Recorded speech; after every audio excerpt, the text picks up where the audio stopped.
Good morning everyone. शुरू करते हैं आज की क्लास। परक्विजिट्स हम पढ़ रहे थे कि परक्विजिट्स अगर एम्प्लॉयर एम्प्लॉय को देता है तो उसकी टैक्स ट्रीटमेंट क्या होती है। For the purpose of our discussion, perquisites were divided into two categories. Number one, perquisites which are taxable only in case of specified employees, and category number 2, perquisites which are taxable in case of all employees. In last class we finished the perquisites which are taxable only in case of specified employees, जिसमें कौन कौन से थे कि अगर motor car etcetera की services दे रहा है, फैसिलिटीज दे रहा है एम्प्लॉयर, तो टैक्स ट्रीटमेंट क्या होगी। Sweeper, gardener, watchman and personal attendant इनकी सर्विसेज दे रहा है तो क्या टैक्स ट्रीटमेंट होगी। एजुकेशन फैसिलिटीज़ दे रहा है तो क्या टैक्स ट्रीटमेंट होगी। और gas, electric energy, water for हाउस होल्ड कंजम्पशन, इस तरह की सर्विसेज या फैसिलिटीज़ दी जा रही हैं तो उनकी टैक्स ट्रीटमेंट क्या होगी। आज हमें perquisites which are taxable in case of all employees start करना है, जिसमें बहुत सारे परक्विजिट्स हैं। फर्स्ट नंबर स्टार्ट करते हैं, रेंट फ्री एकोमोडेशन या concessional rent accommodation provided by employer. देखो पेज नंबर 4.22 पर आ रहा है फर्स्ट नंबर का perquisite which is taxable in case of all kind of employees whether specified और नॉट। अब रेंट फ्री एकोमोडेशन का क्या मतलब है। एम्प्लॉयर एम्प्लॉय को अब की बार रहने के लिए कोई घर दे रहा है कि तू घर में रह ले, किराया मुझे मत दियो, तो इसको बोला गया रेंट फ्री एकोमोडेशन, कि कोई रेंट नहीं देना तुझे, फ्री में रह ले।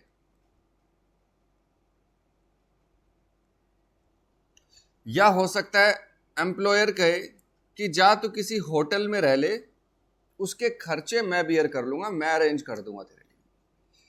तो इस तरह की फैसिलिटी दी जाए तो एम्प्लॉय के हाथ में क्या टैक्स ट्रीटमेंट होगी, ये हमें समझना है। तो काफ़ी सिंप्लीफाइड चार्ट आपके लिए बना रखा है, ये अगर आप ध्यान से समझ लोगे तो रेंट फ्री अकोमोडेशन आपको आसान लगेगा।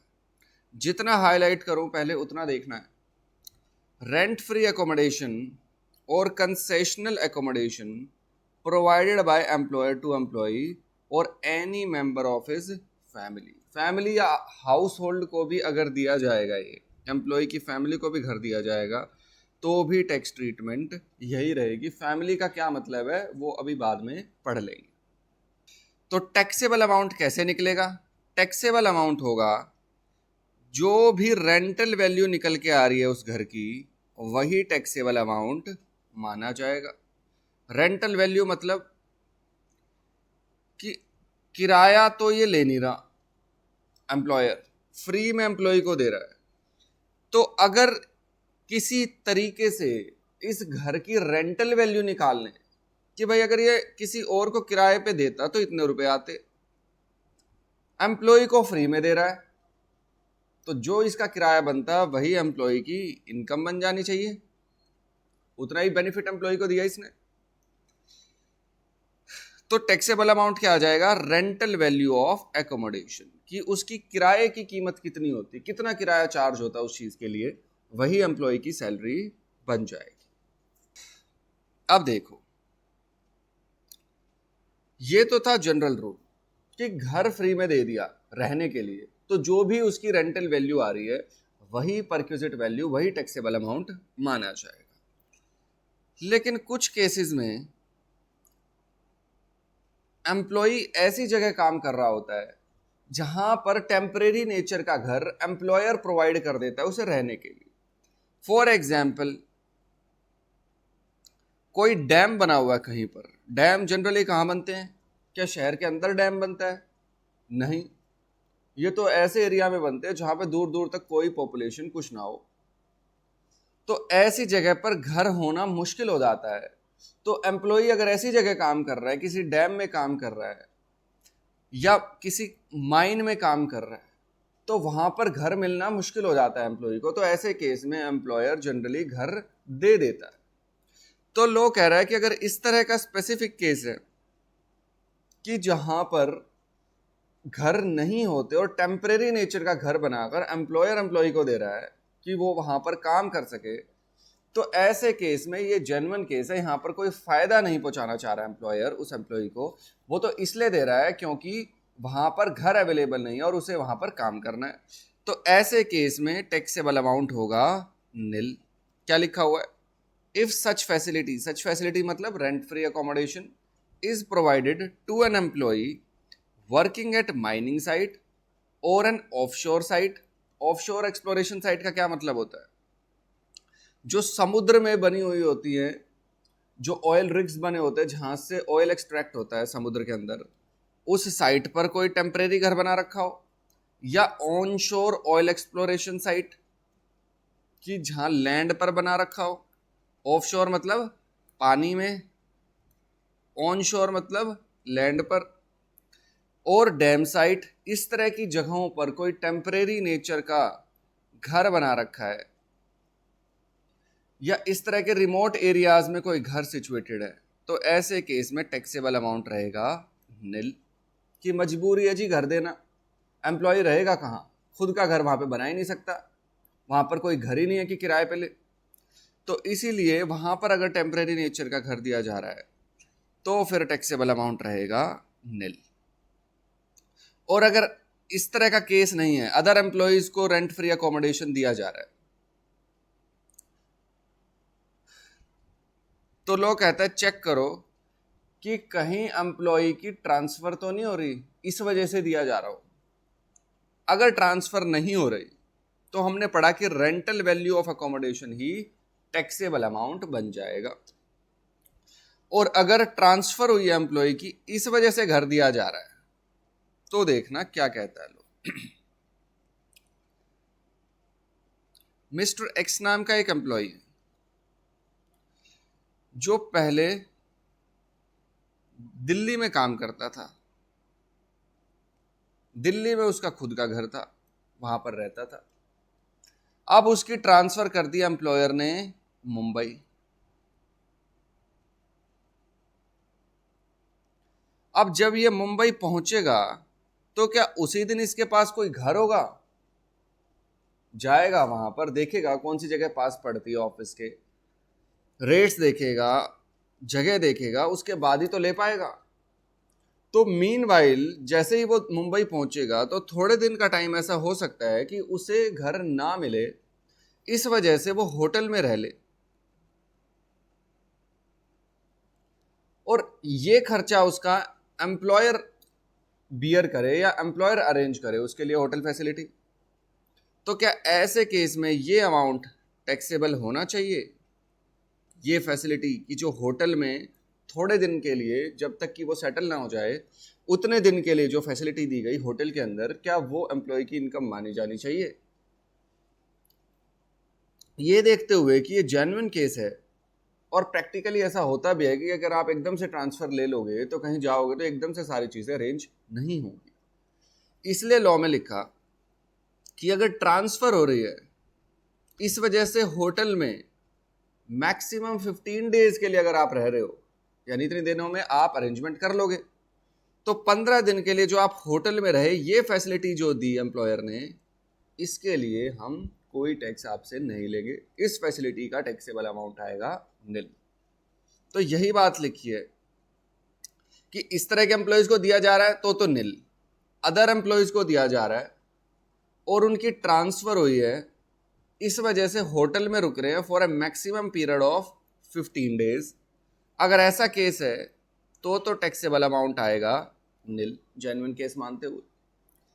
और अगर ट्रांसफर हुई है लेकिन इस तरह का केस नहीं है, हो सकता है ट्रांसफर हुई हो और मुंबई में भी कोई घर दे दिया एम्प्लॉयर ने हमेशा रहने के लिए, तो अगर इस तरह का होटल वाला 15 दिन वाला केस नहीं है, या हो सकता है एम्प्लॉयर ने होटल दे दिया 15 से ज्यादा दिन के लिए, तो भी फिर आ जाएगा नो। अगर इस तरह का केस नहीं है तो टैक्सेबल अमाउंट क्या आ जाएगा? Rental value of accommodation. भाई अब जो भी मुंबई में घर दिया या मुंबई में जो भी होटल 15 दिन से ज़्यादा के लिए दिया जा रहा है, तो उसकी जो भी रेंटल वैल्यू है, रेंटल वैल्यू निकालने का भी तरीका लॉ ने बताया, वो भी देखेंगे।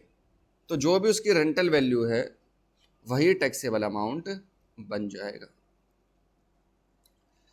अब देखो, कभी कभार ऐसा हो सकता है कि दिल्ली में भी एम्प्लॉयर ने कोई घर दे रखा था, हाउस नंबर 1। अब एम्प्लॉय की हो गई ट्रांसफर और वहां पर एम्प्लॉयर ने दे दिया हाउस नंबर 2।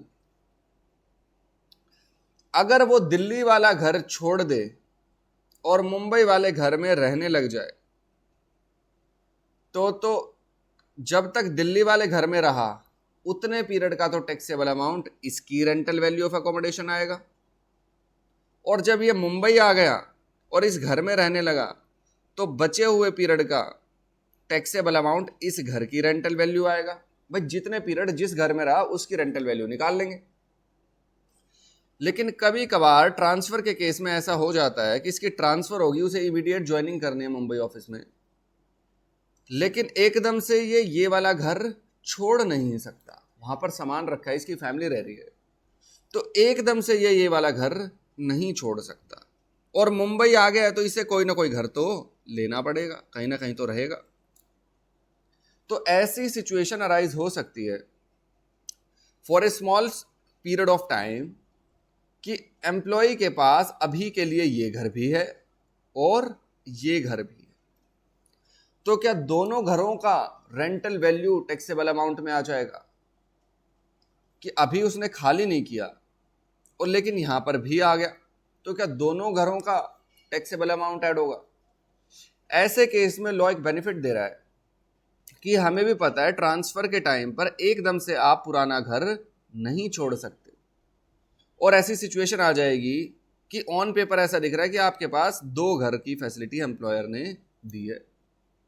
ऐसे केस में हम 3 महीनों का 90 डेज का टाइम आपको देंगे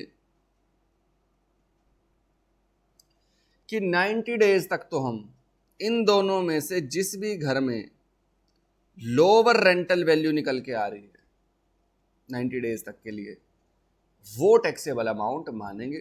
3 महीने से ज्यादा हो गए अभी भी आपने पुराना घर नहीं छोड़ा, तब फिर हम दोनों घरों की रेंटल वैल्यू टैक्सेबल अमाउंट के लिए ऐड करेंगे। पढ़ते हैं ये नोट्स में कैसे लिखी है ये बात। अदर एम्प्लॉइज को रेंट फ्री अकोमोडेशन दिया जा रहा है, ट्रांसफर पे दिया जा रहा है, 15 दिन के अंदर होटल वाला मैक्सिमम वाला केस नहीं है। तो चेक करो कि if accommodation is given to employee before the transfer and employee has not left such accommodation even after transfer. क्या ये वाला केस है कि ट्रांसफर से पहले दिल्ली में कोई घर दिया जा रहा था and employee has not left such accommodation even after the transfer, transfer होने के बाद भी दिल्ली वाला अभी उसने नहीं छोड़ा? यस, ये वाला केस है।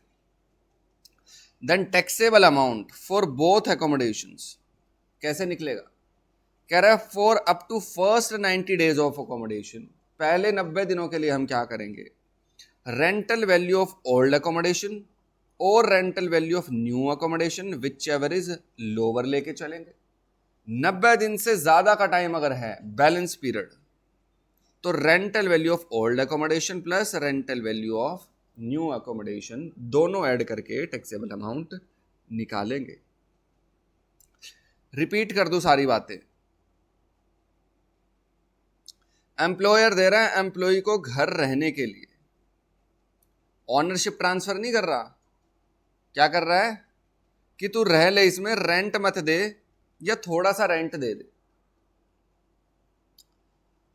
तो ऐसे केस में टैक्सेबल अमाउंट कैसे निकलेगा? हमें चेक करना है कि एम्प्लॉयर ये फैसिलिटी किसे दे रहा है। अगर इस तरह के एम्प्लॉयज को दे रहा है जो इस तरह की लोकेशन पर काम करते हैं तो टैक्सेबल अमाउंट आएगा निल, और अगर अदर एम्प्लॉयज को दे रहा है तो चेक करो क्या ये ट्रांसफर ऑफ एम्प्लॉय का केस है, ट्रांसफर हो रहा है इस वजह से कुछ हो रहा है, ये वाला केस है। अगर नहीं तो टैक्सेबल अमाउंट आ जाएगा रेंटल वैल्यू ऑफ अकोमोडेशन। और अगर ट्रांसफर ऑफ एम्प्लॉय पर घर प्रोवाइड किया जा रहा है, यस, तो चेक करो कि ट्रांसफर के बाद किसी होटल में रुक रहा है for maximum period of 15 days, ये वाला केस है, जेन्युइन केस है, टैक्सेबल अमाउंट आएगा निल। ट्रांजिशनल पीरियड के लिए उसे कहीं ना कहीं रहना होगा, और अगर ऐसा केस नहीं है, होटल में मैक्सिमम 15 डेज वाला, तो चेक करो कहीं ऐसा चक्कर तो नहीं है कि ट्रांसफर से पहले भी कोई घर दे रखा था और वो अभी तक छोड़ा नहीं है। यस, तो पहले 90 डेज ऑफ अकोमोडेशन के लिए ओल्ड अकोमोडेशन की रेंटल वैल्यू और न्यू अकोमोडेशन की rental value which ever is lower आएगी टैक्सेबल अमाउंट। और बैलेंस पीरियड के लिए ओल्ड अकोमोडेशन की rental value plus new accommodation की रेंटल वैल्यू, ये दोनों ऐड करके टैक्सेबल अमाउंट आएगा। और अगर ऐसा कोई चक्कर नहीं है कि पुराना घर था और अभी तक छोड़ा नहीं, तो फिर जो भी रेंटल वैल्यू आएगी अकोमोडेशन की, वही टैक्सेबल अमाउंट बन जाएगी। चलिए जी, अब यहां पर बार बार वर्ड यूज हो रहा है rental value of accommodation, rental value of accommodation, rental value of old accommodation, rental value of new accommodation, इस तरह के वर्ड बार बार यूज हो रहे हैं। तो रेंटल वैल्यू हम कैसे निकालेंगे? क्या लॉ ने उसके कोई तरीका बताया है? तो नेक्स्ट पेज पर आ जाओ। How to calculate rental value of accommodation. Rental value of accommodation के बेसिस पर ही तो हम टैक्सेबल अमाउंट निकाल पाएंगे। तो ध्यान से सुनना, रेंटल वैल्यू ऑफ अकोमोडेशन कैसे निकलती है। चेक करना है हमें कि अकोमोडेशन दिया जा रहा है एम्प्लॉय को, अगर होटल में तो रेंटल वैल्यू निकलेगी ऐसे, और होटल के अलावा किसी फॉर एग्जांपल घर बना रखा कोई उसमें, तो फिर टैक्सेबल अमाउंट रेंटल वैल्यू अलग तरीके से निकलेगी। अगर होटल में दिया जा रहा है एकोमोडेशन, होटल में रुक रहा है एम्प्लॉय, तो रेंटल वैल्यू आएगी 24% of salary for the period of accommodation और actual charges paid payable by employer for period of accommodation whichever is lower. इस पूरे टॉपिक में जहां कहीं पे भी आएगा लोअर ही आएगा, हायर कहीं पर भी नहीं आएगा। तो क्या लिखा हुआ है? 24% of salary for the period of accommodation, जितने टाइम एम्प्लॉय रहेगा उतने टाइम की सैलरी का 24% और actual charges paid payable by employer for period of accommodation whichever is lower. Rental value आएगी अगर एम्प्लॉय होटल में रहता है तो, और अगर अदर अकोमोडेशंस में रहता है, होटल में नहीं रहता, कोई घर बनाया हुआ है उसमें रहता है, हो सकता है एम्प्लॉयर का खुद का घर हो उसमें रह रहा है, हो सकता है एम्प्लॉयर ने किराए पे ले रखा हो उस घर में रह रहा है, यानी होटल नहीं है। तो चेक करो कि जो वो घर है, एम्प्लॉयर ने जो घर दिया है, वो अनफर्निश्ड है या फर्निश्ड है। अनफर्निश्ड का मतलब होता है उसमें फर्नीचर, एसी, टीवी वगैरह ये सब चीज़ें नहीं लगी हुई, और फर्निश्ड का मतलब है कि उसमें सारे फर्नीचर, एसी, टीवी ये सब चीज़ें लगी हुई। तो अगर अनफर्निश्ड घर दिया जा रहा है तो चेक करो कि ये घर कौन दे रहा है। एम्प्लॉयर अगर गवर्नमेंट है तो रेंटल वैल्यू निकलेगी as per government rules. Government भी एम्प्लॉयज को घर वगैरह प्रोवाइड करती है, तो ऐसे केस में वो भी वैल्यू निकालती है, उसने अपने रूल्स बना रखे होते हैं, उनके हिसाब से रेंटल वैल्यू निकालती है। तो यही इनकम टैक्स लॉ कह रहा है कि अगर घर देने वाला एम्प्लॉयर गवर्नमेंट है तो उसने तो अपने रूल्स बना ही रखे हैं, तो उन्हीं के हिसाब से रेंटल वैल्यू निकल जाएगी। और अगर एम्प्लॉयर गवर्नमेंट नहीं है, अदर पर्सन है, तो चेक करो कि क्या एम्प्लॉयर का खुद का घर है या उसने किराए पर ले रखा है।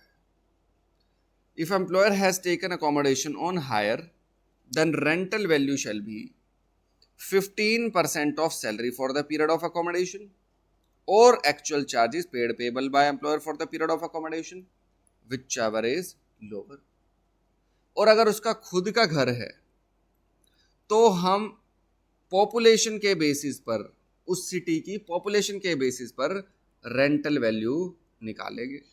तो rental value shall be calculated according to the population of city in which accommodation is provided, and if population is up to 10 lakh rupees, छोटा शहर है तो रेंटल वैल्यू आ जाएगी 7.5% of salary for the period of accommodation. अगर population है 10 लाख से ज़्यादा लेकिन 25 लाख तक, तो रेंटल वैल्यू आ जाएगी 10% of salary for the period of accommodation. और अगर पॉपुलेशन उस सिटी की 25 लाख से ज़्यादा, तो रेंटल वैल्यू आ जाएगी 15% of salary for the period of accommodation.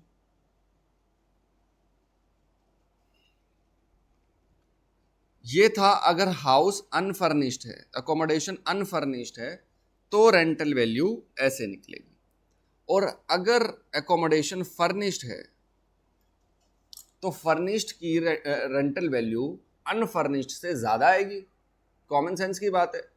ऐसा घर जिसमें कोई फर्नीचर एसी नहीं लगा हुआ वो महंगा होगा, या ऐसा घर जिसमें लगा हुआ है वो महंगा होगा? सर जिसमें लगा हुआ है वो महंगा होगा।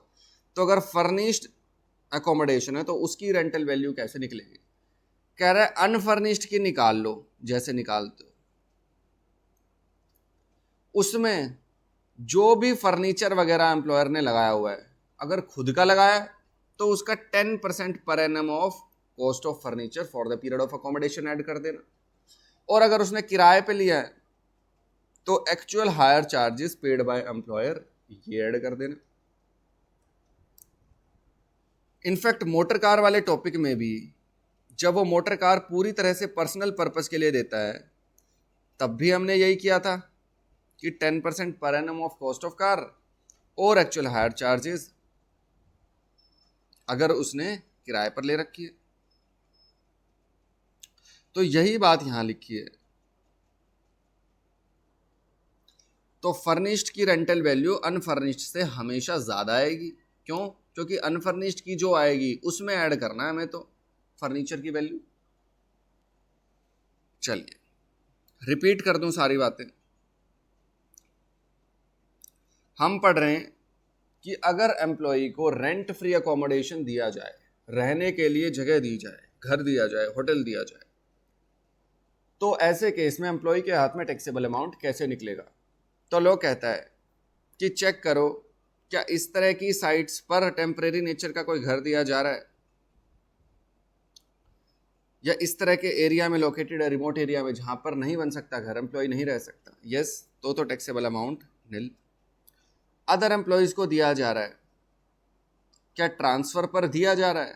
अगर नहीं, ट्रांसफर का कोई चक्कर नहीं है अगर, तो जो भी घर दिया जा रहा है उसकी rental value is the taxable amount. और अगर ट्रांसफर का चक्कर है, यस, ट्रांसफर पर दिया जा रहा है। क्या होटल दिया जा रहा है for the maximum period of 15 days, yes, तो टैक्सेबल अमाउंट निल। होटल मैक्सिमम 15 पीरियड्स तक दिया जा रहा है, ऐसा केस नहीं है, तो क्या चेक करो क्या ट्रांसफर से पहले भी कोई घर दिया जा रहा था और वो एम्प्लॉय ने अभी तक छोड़ा नहीं है, यस, तो 90 डेज के लिए तो ओल्ड अकोमोडेशन और न्यू अकोमोडेशन दोनों की रेंटल वैल्यू कंपेयर करेंगे, जो भी लोअर आएगा वो लेंगे। अभी भी एम्प्लॉय ने छोड़ा नहीं है पुराना घर, तो फिर पुराने घर की रेंटल वैल्यू प्लस नए घर की rental value is taxable amount. और अगर ऐसा कोई चक्कर नहीं है कि पुराना घर अभी तक छोड़ा नहीं, ट्रांसफर पर बस नया घर दिया जा रहा है, ट्रांसफर से पहले पुराना था वो छोड़ दिया, तो टैक्सेबल अमाउंट आ जाएगा रेंटल वैल्यू ऑफ एकोमोडेशन। जितने टाइम पुराने में रहा उतने टाइम के लिए उसकी रेंटल वैल्यू, जब नए में आ गया तो नए की रेंटल वैल्यू। फिर रेंटल वैल्यू कैसे निकलती है?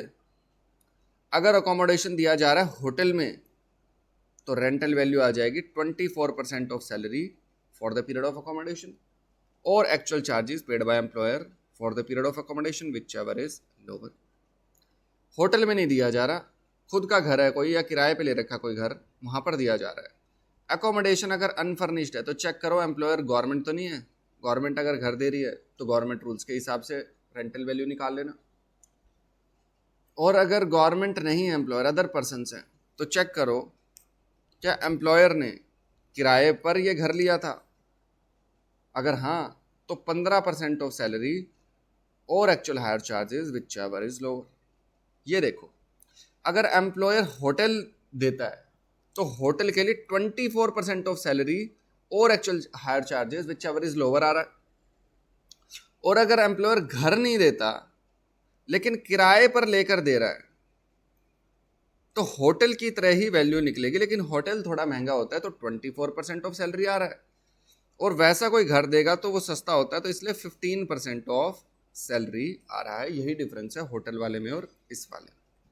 और अगर एम्प्लॉयर का खुद का घर है, ही ओन्स द अकोमोडेशन, तो rental value shall be calculated on the basis of population of that city.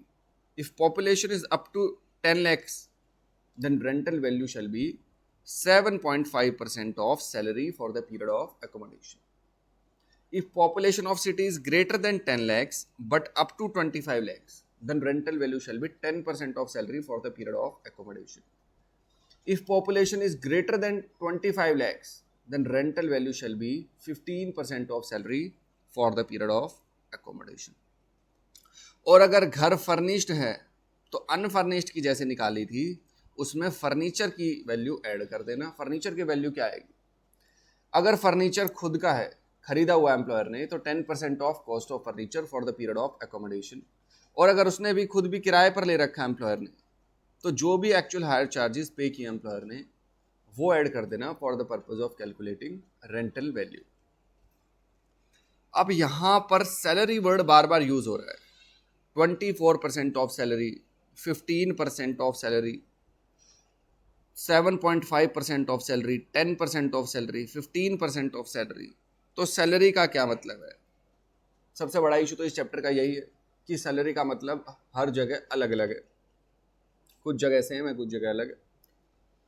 तो यहां पर सैलरी का मतलब है बेसिक पे plus DA if the terms of employment so provide, plus commission, plus bonus, plus taxable portion of all allowances. कि allowances का taxable portion निकाल लेना जैसे बता रखा है, वो ऐड करना, plus any other monetary payment other than retirement benefits and perquisites. यहां पर एक बात ध्यान में रखने की ये है कि अगर कोई एडवांस सैलरी या अरियर्स ऑफ सैलरी मिली है तो वो इंक्लूड नहीं होगा. पीरियड ऑफ एकोमोडेशन की जो भी सैलरी बनती है वही हमें लेनी है. कोई एडवांस सैलरी मिल रही है पीरियड ऑफ एकोमोडेशन में तो नहीं लेनी. कोई अरियर्स हैं पीरियड ऑफ एकोमोडेशन के तो वो भी नहीं लेनी. जो भी हमें पीरियड ऑफ एकोमोडेशन के दौरान मिली है वही सैलरी हमें लेनी है. चलिए जी, ये था अपना परक्विजिट रेंट फ्री एकोमोडेशन. अच्छा, कंसेशनल एकोमोडेशन का क्या मतलब है? कंसेशनल एकोमोडेशन का मतलब ये है कि वैसे तो घर का किराया था 50,000 पर मंथ, लेकिन एम्प्लॉयर ने एम्प्लॉय को दे दिया 10,000 पर मंथ. फ्री में नहीं दिया लेकिन सस्ते पे दे दिया. तो अगर फ्री में दे देता तो रेंट फ्री एकोमोडेशन कहलाता. 10,000 पर मंथ पे दे दिया तो क्या कहलाएगा? Concessional accommodation. कंसेशनल एकोमोडेशन का टैक्सेबल अमाउंट कैसे निकलेगा? ऐसे ही निकलेगा, बस जो भी टैक्सेबल अमाउंट निकल के आएगा उसमें से लेस कर देंगे अमाउंट रिकवर्ड फ्रॉम एम्प्लॉय या अमाउंट पेड बाय एम्प्लॉय. ये तो मैंने बताया ही था कि परक्विजिट्स की वैल्यू टैक्सेबल अमाउंट निकालते हुए if any amount has been paid by employee then this amount shall be deducted while calculating taxable amount. चलिए जी, कुछ और पॉइंट्स और आ रहे हैं, ये भी देख लेते हैं एक बार, फिर इस पर क्वेश्चंस करेंगे. Furnished accommodation is an accommodation which is complete with various household appliances such as furniture, AC, refrigerator, TV, etc. ये मैंने आपको बता दिया. If question is silent, then assume accommodation to be unfurnished. वैसे क्वेश्चन बता देगा. In case question नहीं बताता तो आप अनफर्निश्ड मानकर चलोगे. अब कभी कभार ऐसा हो जाता है कि ये है प्रीवियस ईयर. एम्प्लॉयर ने 1 अगस्त को घर एम्प्लॉय को दे दिया और एम्प्लॉय ने उसमें रहना स्टार्ट किया 1 अक्टूबर से. तो सवाल उठा टैक्सेबल अमाउंट जो मैं निकालूंगा रेंटल वैल्यू, इस पीरियड की निकालूंगा या इस पीरियड की निकालूंगा. कहने का मतलब जिस दिन से घर मिला उस दिन से स्टार्ट होगा रेंटल वैल्यू या टैक्सेबल अमाउंट, या जिस दिन से एम्प्लॉय एक्चुअली रहने लगा उस दिन से स्टार्ट होगा. तो लॉ क्या कहता है इस पर? If accommodation is given to employee from a particular date but it is occupied from a later date then period of accommodation shall commence from the date of occupation of accommodation by employer. यहां से शुरू होगा rental value निकालने का period. चलिए जी अब इस पर करते हैं कुछ क्वेश्चन। चलिए, mister X employed in ABC limited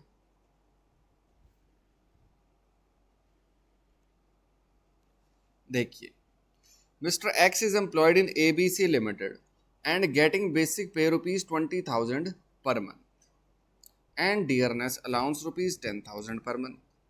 निकालना क्या है हमें? हम निकालते हैं इसमें income under the head salary निकाल लेते हैं। तो डेटा लिख लेते हैं पहले, क्या क्या दिया जा रहा है। एक तो बेसिक पे दी जा रही है 20,000 पर मंथ, और डियरनेस अलाउंस दिया जा रहा है 10,000 पर मंथ। कहता है 50% टर्म्स ऑफ एम्प्लॉयमेंट में दे रखा है कि इंक्लूड करना है।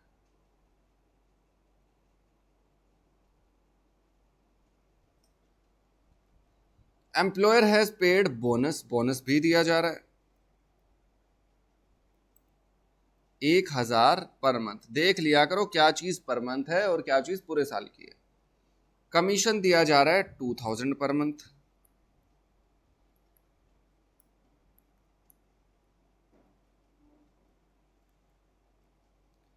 चिल्ड्रन एजुकेशन अलाउंस दिया जा रहा है 150 per month. Children education allowance 150 per month 3 children के लिए। एग्जाम्शन कितने के लिए अलाउड है? मैक्सिमम 2 चिल्ड्रन के लिए। हॉस्टल अलाउंस भी दिया जा रहा है 500 पर मंथ। कितने बच्चों के लिए? फॉर 1 चाइल्ड, ये एक ही बच्चे के लिए दिया जा रहा है।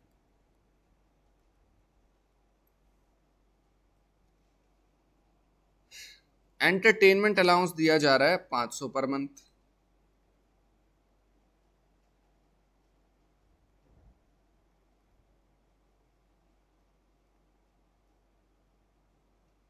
ट्रांसपोर्ट अलाउंस दिया जा रहा है 1800 per month.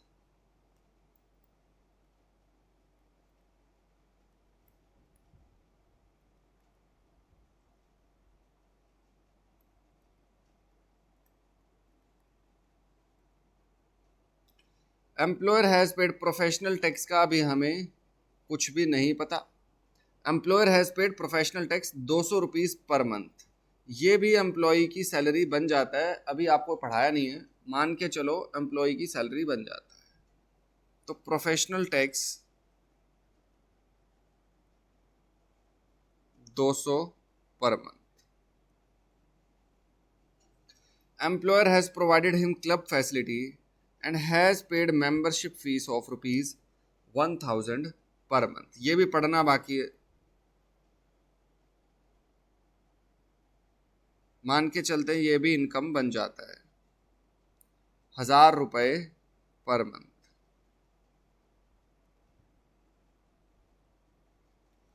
Employer has provided him rent free accommodation for which rent paid by employer is 11,000 per month.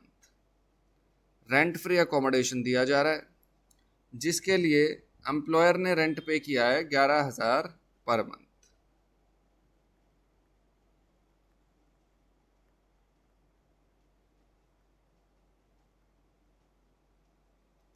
हमें निकालना है ग्रोस सैलरी, हम निकाल लेते हैं, उतना सफिशिएंट होगा। तो सॉल्यूशन,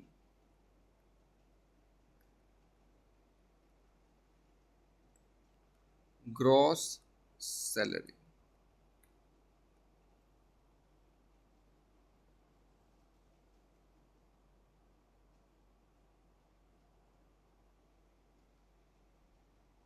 सबसे पहले आ रहा है बेसिक पे।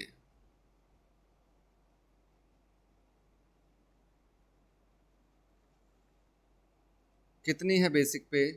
20,000 per month. तो 20,000 पर मंथ इंटू 12 आ जाएगी मेरी बेसिक पे। फिर डीए,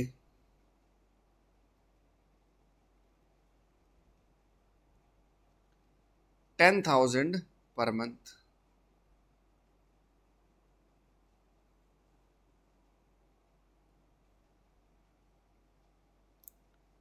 फिर आ जाएगा बोनस। बोनस भी पूरी तरह से टैक्सेबल है। बोनस कितना दिया जा रहा है? 1,000 पर मंथ।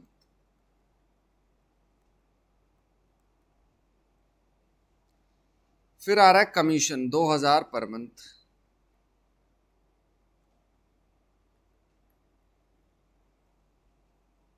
कमीशन भी पूरी तरह से टैक्सेबल होता है। फिर आ रहा है children education allowance 150 per month, 3 बच्चों के लिए। तो चिल्ड्रन एजुकेशन अलाउंस हर बच्चे के लिए हम अलग अलग निकालते हैं, क्योंकि एग्जाम्शन हर एक के लिए अलग अलग है। तो अमाउंट रिसीव्ड कितना है? Children educational allowance personal purpose allowance है कैटेगरी 2 वाला, जिसमें टैक्सेबल अमाउंट कैसे निकलता है? Amount received minus limit specified. तो अमाउंट कितना मिला है? 150 पर मंथ।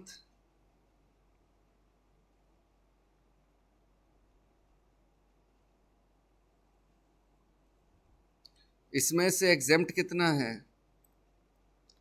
100 पर मंथ, लेकिन मैक्सिमम 2 बच्चों के लिए। तो टैक्सेबल अमाउंट क्या आ जाएगा? 600 रुपये पहले बच्चे, 600 रुपये दूसरे बच्चे के लिए, और तीसरे बच्चे के लिए कोई एग्जेम्पशन अवेलेबल नहीं है, तो 1800 ये आ जाएगा। टोटल अगर मैं करूं तो 3000 ये आ जाएगा। फिर आ रहा है हॉस्टल अलाउंस।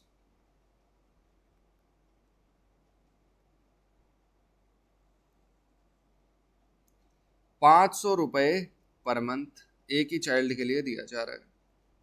तो इसमें टैक्सेबल अमाउंट कैसे निकलता है? Amount received less 300 per month.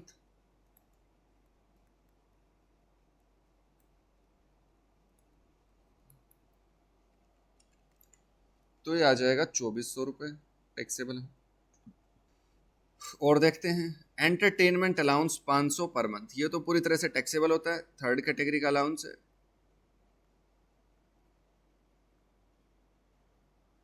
कितना है? 500 पर मंथ। तो 6000 डायरेक्टली लिख देते हैं।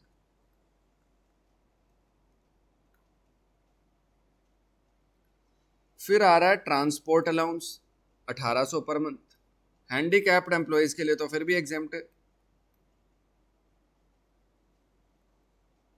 इनके लिए तो पूरी तरह से टैक्सेबल होगा। क्वेश्चन ने कहीं नहीं बताया कि किसी तरह से हैंडीकैप्ड है। तो 1800 पर मंथ इंटू 12, 21,600।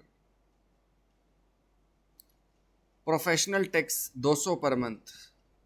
अभी आपको पढ़ाया नहीं है, लेकिन ये भी इनकम मानी जाती है। 200 पर मंथ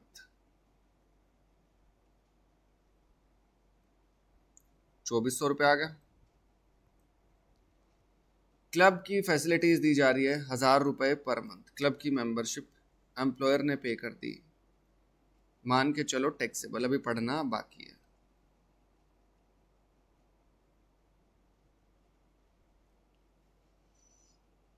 उसके बाद रेंट फ्री अकोमोडेशन दिया जा रहा है 11,000 पर मंथ। अब रेंट फ्री अकोमोडेशन के लिए हमें टैक्सेबल अमाउंट निकालना है, इसी के लिए हमने ये क्वेश्चन किया है।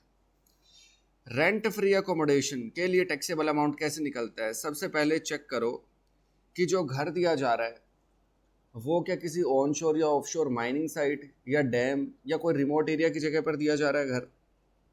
क्या ऐसा कोई केस है? ये नहीं, ऐसी कोई डिटेल नहीं दी। उसके बाद क्या ट्रांसफर पर दिया जा रहा है? ट्रांसफर का कोई चक्कर देख रहा है? नहीं। तो फिर टैक्सेबल अमाउंट क्या आएगा? रेंटल वैल्यू ऑफ अकोमोडेशन, जो भी घर दिया जा रहा है। तो रेंटल वैल्यू ऑफ अकोमोडेशन कैसे निकलती है? नेक्स्ट पेज पे आओगे तो तो रेंटल वैल्यू ऑफ अकोमोडेशन निकलेगी कि सबसे पहले चेक करो होटल दिया जा रहा है या अदर अकोमोडेशन है। तो ऐसा तो कुछ नहीं बताया कि होटल दिया जा रहा है। फिर चेक करना है अनफर्निश्ड है या फर्निश्ड है। तो ऐसा भी कुछ नहीं बताया, तो मैं अनफर्निश्ड मानकर चल रहा हूँ। गवर्नमेंट ने दिया है, किसने दिया है? ABC लिमिटेड ने दिया है। फिर मुझे चेक करना है कि एम्प्लॉयर ने खुद का घर दिया है या किराए पर लेकर दिया है। तो क्वेश्चन ने कहा है कि एम्प्लॉयर ने रेंट पे किया है, तो यानी उसने घर किराए पर लिया होगा। तो घर किराए पे लेता है तो फिर रेंटल वैल्यू कैसे निकलती है? 15% of salary for the period of accommodation और actual charges paid by employer whichever is lower. सब पीरियड ऑफ अकोमोडेशन का ही लेना है। 15% ऑफ सैलरी। सैलरी का मतलब यहां पर क्या होता है? बेसिक पे प्लस DA इंक्लूडेबल वाला, कितना इंक्लूड करना है वो, प्लस कमीशन कोई भी हो, plus bonus, plus taxable portion of all allowances,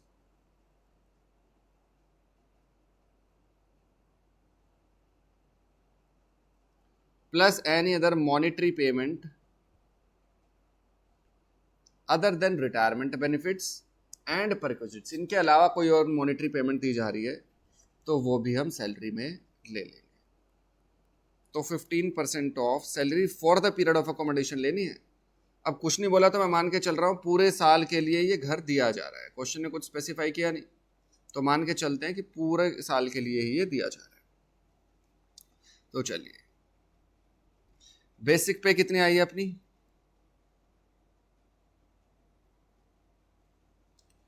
20,000 into 12, 2,40,000।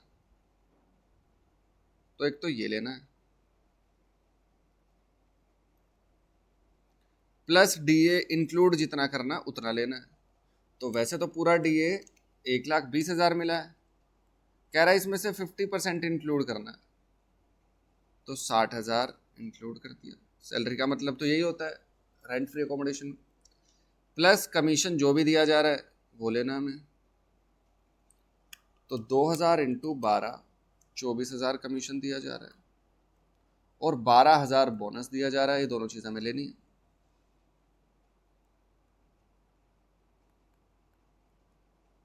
Plus taxable portion of all allowances, जो भी अलाउंस दिए जा रहे हैं उनका टैक्सेबल पोर्शन। एक तो ये अलाउंस, एक ये है अलाउंस, एक ये है अलाउंस, एक ये है अलाउंस, इन सब का टैक्सेबल पोर्शन। तो 3,000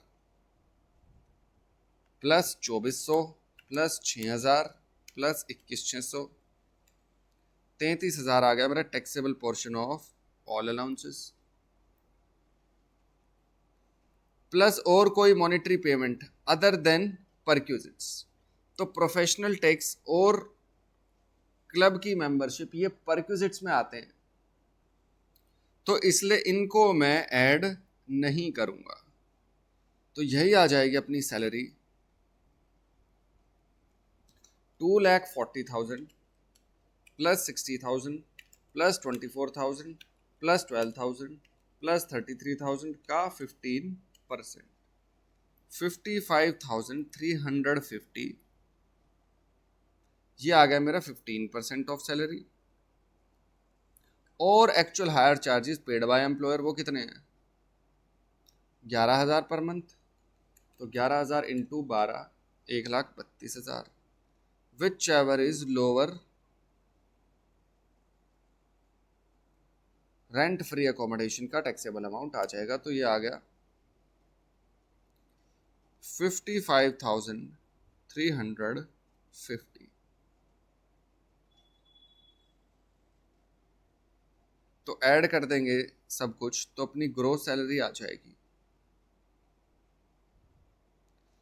2,40,000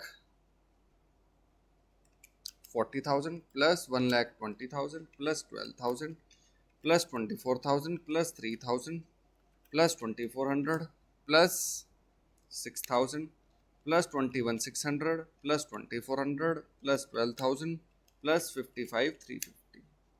तो ग्रोस सैलरी आ गई अपनी 498,750।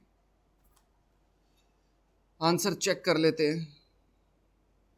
Gross salary 498,750। चलिए, Mr. X is employed in central government getting basic pay 73,000 per month. Employer has provided him rent-free accommodation and the rent determined as per government rules is 6,000 per month. क्या करते हैं इस question में? हम निकालते हैं gross salary.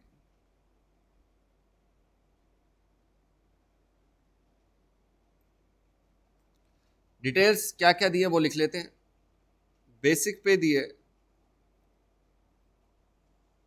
73,000 पर month, rent free accommodation दिया और rent determined as per government rule 6,000 per month. देख लेंगे इसका क्या रोल आएगा। फर्नीचर भी दिया है जिसकी एक्चुअल कॉस्ट बता रखी है और रिटर्न डाउन वैल्यू बता रखी है। The employer has provided 1 AC also during the April and May 2020। अप्रैल और मई 2020 के दौरान जब गर्मी थी उस टाइम पर AC भी दिया है। Rent paid by employer for the air conditioner is 1,000 per month. हमें निकालनी है ग्रोस सैलरी। तो सबसे पहले बेसिक सैलरी लिख दी 73,000 पर मंथ, उसके अलावा सिर्फ रेंट फ्री अकोमोडेशन ही दिया जा रहा है। रेंट फ्री अकोमोडेशन का टैक्सेबल अमाउंट कैसे निकलता है? चार्ट खोलो, याद नहीं है तो चेक करते हैं। क्या वो माइनिंग साइट, डैम, इस तरह की जगहों पर दिया जा रहा है तो टैक्सेबल अमाउंट निल। अदर अकोमोडेशन दिया जा रहा है अदर एम्प्लॉइज को, तो फिर हम देखते हैं कि कहीं ट्रांसफर का तो केस नहीं है कोई। अगर ट्रांसफर का कोई केस नहीं है, जैसा कि इस क्वेश्चन में नहीं है, तो टैक्सेबल अमाउंट आ जाएगा रेंटल वैल्यू। रेंटल वैल्यू कैसे निकलती है कि चेक करो, होटल में दिया जा रहा है, अदर अकोमोडेशन में होटल में दिया जा रहा है तो 15%, 24% ऑफ सैलरी और actual charges paid by employer whichever is lower. और अगर होटल में नहीं है, अदर अकोमोडेशन में, तो चेक करते हैं कि फर्निश्ड है या अनफर्निश्ड है। अगर अनफर्निश्ड है और एम्प्लॉयर गवर्नमेंट है तो जो भी गवर्नमेंट के वैल्यूएशन रूल्स के हिसाब से निकल के आएगा वही टैक्सेबल अमाउंट बच जाएगा। और अगर फर्निश्ड है तो जो भी अनफर्निश्ड का निकल के आया उसमें फर्नीचर की वैल्यू और ऐड कर देंगे। तो यहां पर क्या हो रहा है, गवर्नमेंट दे रही है और एज पर गवर्नमेंट रूल्स निकल के आ रही है 6,000 पर मंथ। तो अनफर्निश्ड की वैल्यू कितनी निकल के आ गई? 6,000 पर मंथ। तो 6,000 इंटू 12, या कि अनफर्निश्ड, इसमें फर्नीचर की वैल्यू और जोड़ दो तो आ जाएगी टोटल रेंट फ्री अकोमोडेशन की रेंटल वैल्यू। तो फर्नीचर की वैल्यू क्या है अपनी कि एक तो जी फर्नीचर दिया है और एक AC भी दिया है। तो जो फर्नीचर दिया है उसके लिए क्या करेंगे, एक्चुअल कॉस्ट का 10% ले लेंगे। एक्चुअल कॉस्ट है 1,00,000। क्वेश्चन कंफ्यूज करने के लिए रिटर्न डाउन वैल्यू दे रहा है, लेकिन नोट्स में क्या लिखा हुआ है, कॉस्ट का 10% लेना है। दिखा भी दूं आपको, 10% per annum of cost of furniture, ना कि रिटर्न डाउन वैल्यू। हर जगह कॉस्ट ही लिखा है, कार में भी कॉस्ट था। चलो, तो रिटर्न डाउन वैल्यू का हमें कोई लेना देना नहीं है, हमें तो कॉस्ट का 10% लेना है। तो 1,00,000 का 10% ये आ गई फर्नीचर की वैल्यू। साथ में AC भी दिया जा रहा है। AC क्या खुद का है या किराए पे लिया है? 2 महीनों के लिए दिया है और किराए पर एम्प्लॉयर ने लिया है 1,000 पर मंथ। तो एक्चुअल हायर चार्जेस हम ले लेते हैं 1,000 इंटू 2 महीने। AC 2 ही महीनों के लिए दिया गया तो 6,000 इंटू 12 तो आ गई अनफर्निश्ड की value as per government rules. उसमें फर्नीचर, एसी, ये सब वैल्यू और जोड़ दी।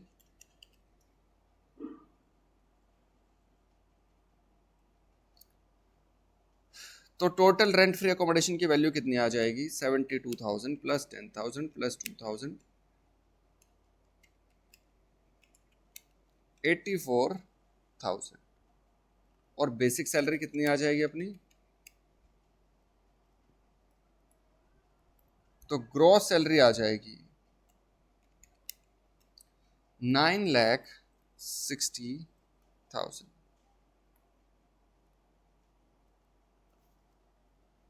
आंसर चेक कर लेते हैं। चलिए,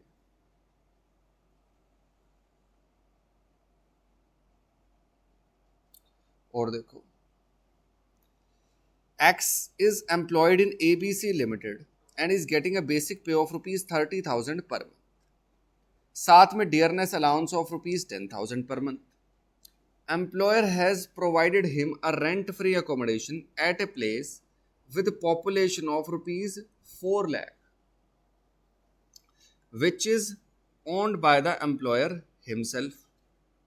The employee was transferred to some other place having population of 13 lakhs with effect from 1st November 2020। तो जैसे ही मुझे डेट दिखेगी मैं बना लूंगा टाइमलाइन। प्रीवियस ईयर 2021, 1 नवंबर 2020 को एम्प्लॉय वॉज ट्रांसफर्ड, उसने ट्रांसफर हो गया उसका, और अब वो कहीं और रहता है। And the employer has provided him accommodation at the new place also, नई जगह पे भी अकोमोडेशन दे दिया। For which rent paid by the employer is rupees 2,000 per month. वो वाली जगह किराए पर ले रखी है एम्प्लॉयर ने। Compute his tax liability for the assessment year 21-22। तो सॉल्व करते हैं क्या क्या मिल रहा है इसे। एक तो बेसिक पे मिल रही है 30,000 रुपए पर मंथ। डियरनेस अलाउंस मिल रहा है 10,000 रुपए पर मंथ। रेंट फ्री एकोमोडेशन मिल रहा है आरएफए। तो आरएफए के लिए क्या बताया क्वेश्चन ने कि 1 अप्रैल से 1 नवंबर 2020 के पीरियड तक, 31 अक्टूबर 2020 तक, तो एक घर दिया गया था।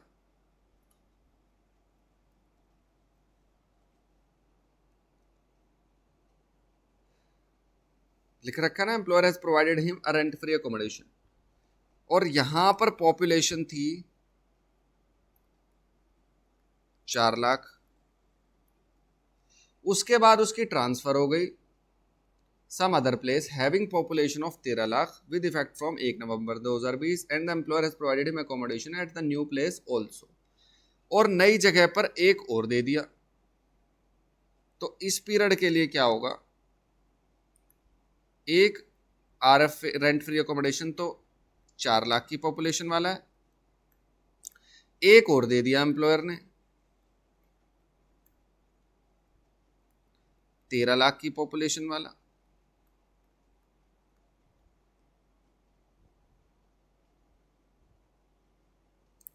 पहले वाला जो घर है ये ओन्ड बाय एम्प्लॉयर है, और दूसरे वाला जो घर है वो हायर्ड बाय एम्प्लॉयर है। ये सब डिटेल्स रेंट फ्री अकोमोडेशन निकालने में काम आएंगी, रेंटल वैल्यू में। उसके लिए एम्प्लॉयर ने रेंट पे किया है 2,000 पर मंथ।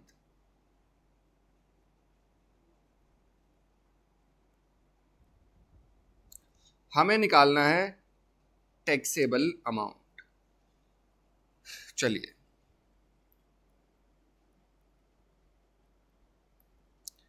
बेसिक पे तो पूरी तरह से टैक्सेबल है, इसमें तो कोई झमेला नहीं है। 30,000 इंटू 12। डियरनेस अलाउंस क्या बोला है, 10,000 पर मंथ। क्वेश्चन ने कुछ नहीं बताया कितना इंक्लूड करना है, तो टर्म्स ऑफ एम्प्लॉयमेंट में कुछ नहीं लिखा है, लेकिन यहां पे तो पूरा टैक्सेबल होगा। उसके बाद रेंट फ्री एकोमोडेशन। तो रेंट फ्री एकोमोडेशन कैसे सॉल्व होगा यहाँ पर? देखो 1 नवंबर 2020 से पहले के पीरियड के लिए तो एक ही घर था, कोई ट्रांसफर का चक्कर ही नहीं था। चार्ट के हिसाब से सॉल्व करो, क्या इस पीरियड के दौरान किसी माइनिंग साइट पर, डैम वगैरह पर दिया जा रहा है एकोमोडेशन? नहीं। क्या ट्रांसफर का कोई चक्कर है? नहीं, इस पीरियड में तो कोई चक्कर नहीं है ट्रांसफर का। तो इस पीरियड के लिए टैक्सेबल अमाउंट आएगा रेंटल वैल्यू ऑफ एकोमोडेशन। तो 1 अप्रैल 2020 से लेकर 31 अक्टूबर 2020 तक कैसे टैक्सेबल अमाउंट आएगा?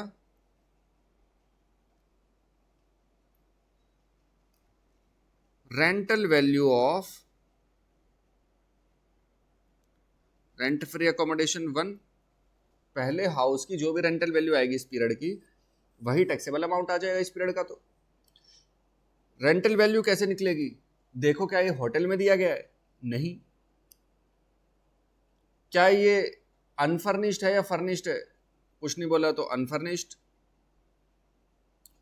अनफर्निश्ड है तो चेक करो क्या गवर्नमेंट ने दिया है? नहीं, एबीसी लिमिटेड में। फिर चेक करो क्या किराए पर दिया है या एम्प्लॉयर का खुद का था?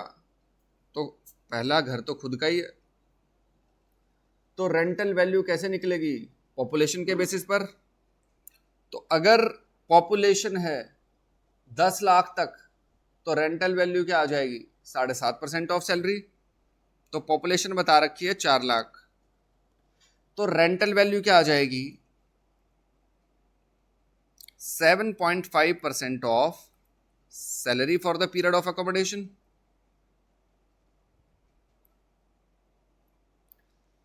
तो सैलरी क्या है इतने पीरियड की? 7.5% इंटू सैलरी। सैलरी में आएगा एक तो बेसिक पे, और डीए तो बताया नहीं, इंक्लूडेबल है नहीं, तो सिर्फ बेसिक पे आ जाएगी। तो ये कितने महीने आ रहे हैं? अप्रैल, मई, जून, जुलाई, अगस्त, सितंबर, अक्टूबर, 7 महीने। 7 महीनों की सैलरी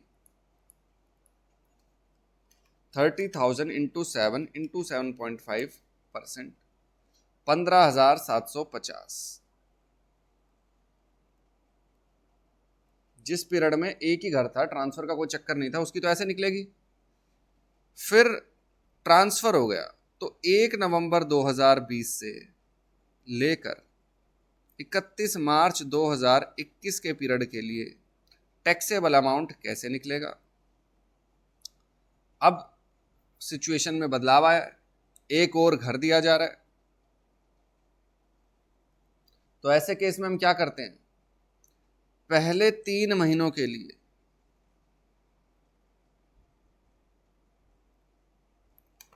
चार्ट खोल के देखो क्या लिखा है रेंट फ्री अकोमोडेशन का टैक्सेबल अमाउंट निकालने वाला, कि ट्रांसफर पर दिया जा रहा है। होटल का मैक्सिमम 15 डेज वाला चक्कर नहीं है, और ट्रांसफर से पहले भी कोई घर दिया जा रहा था, वो अभी तक छोड़ा नहीं है। तो ऐसे केस में पहले 3 महीनों के लिए क्या करते हैं? Rental value of old accommodation और rental value of new accommodation, whichever is lower लेके चलते हैं। और for balance period rental value of old accommodation plus rental value of new accommodation लेके चलते हैं। यही लिखा हुआ है। तो नवंबर, दिसंबर, जनवरी